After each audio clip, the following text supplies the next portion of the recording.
Napundi na naman mesami yung isang headlight ng sasakyan namin kaya't heto na nga't magpapalit na naman tayo. Kapapalit ko lang ng 2023 at kabira 2 years siya mo pala. Kabilis na naman mapundi rin eh. Kaya wala na tayong no choice mesami kundi palitan yung dalawa. Kung hindi naman sila pares, duling larugo. Nanyamatan.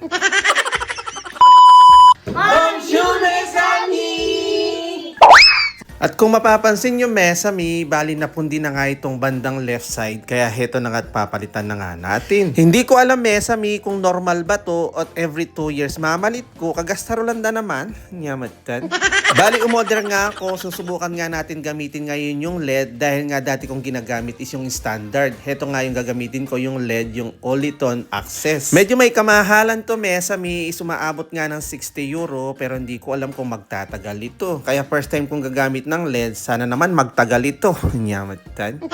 At bago nga ako magpapalit, mesami, nanood ulit ako sa YouTube. Nakalimutan ko na, 2 years ba naman ang nakalipas. At mabilisan transaksyon na nga, heto na nga at sinimulan ko na nga palitan itong bandang left na napundi. Kailangan matutunan ng lahat-lahat para naman makatipid tayo. Kung dadalin mo pa to sa talyer, sisingilin ka pa ng mahigit 100, tas bibili ka pa ng ilaw, o edi may gastos ka mo. Kaya tipid-tipid na ka mo, ikaw na lang magtrabaho. Nyamatan.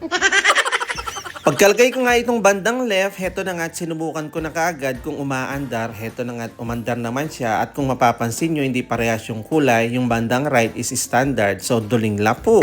After kong matesting yung left, heto na nga at nilagay ko na yung takip para hindi siya mabasa. At ito na nga, sinunod ko naman yung bandang right. Dahil wala na tayo no choice kundi palitan na rin yung kabila. Mabilis namang palitan ito, mesami. Basta panoorin yung maigi sa YouTube kung paano yung pagtanggal at saka pagbalik. Hindi naman kayo mahihirapan. Kaya heto na nga yung luma, itatago natin para in case of emergency may magagamit tayo. Yahoo! At mabilis ang transaksyon ulit. Pagkalagay ko nga yung bandang right, heto na nga dali-dali ko na nga ang tinesting. Kaya heto na nga pantay na sila. Alilargudoling.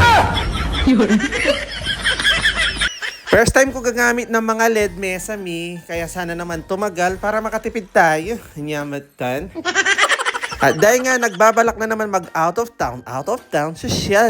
Nagbabalak na naman numibot ang mga palibot. Kailangan natin italik yung mga gulong. So lagi na lang ganyan dapat. Kapag naglilibot, kailangan italik for the safety na marugo. Kaya dapat ugaliin natin i-fix lagi yung mga gulong. Lalo na kapag malayo-layo yung mga pinupuntahan nyo. Kung dito lang kayo sa paligid, kahit hindi na muna. Nyamatan.